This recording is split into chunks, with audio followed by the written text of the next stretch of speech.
Welcome back, continuing the news. The National Works Agency, NWA, says residents in St. Thomas served by the old Coley Bridge should have a new bridge in place by the holidays, weather permitting.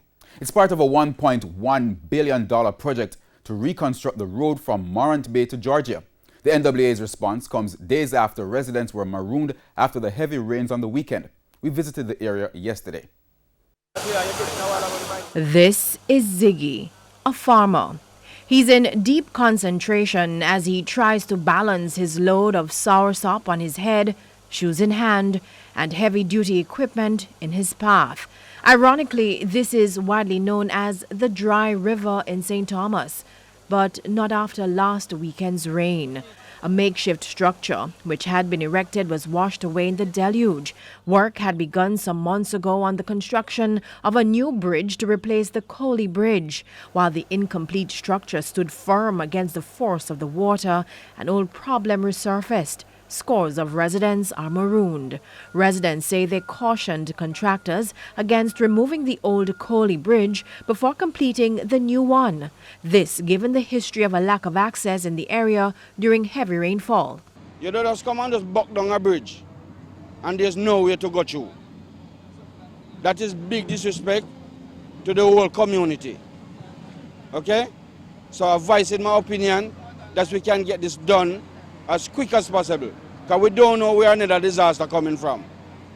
And we have to go to work. The bridge connects communities like Fonthill, Trinityville, Somerset District, Jones Pen, Mount Vernon, Cedar Valley and Hagley's Gap.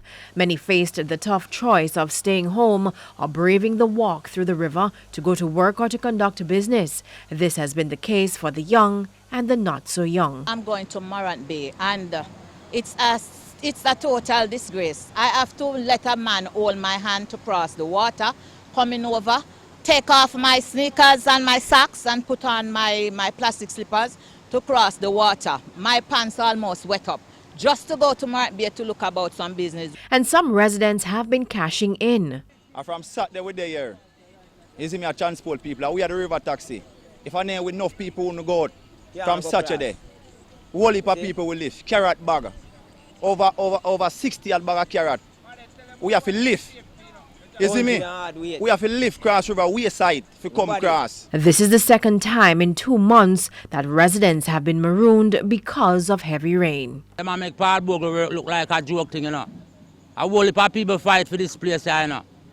And a whole heap of people make I live, you know. And to people live, it look like a joke thing then they pan. God, it shouldn't be so, man.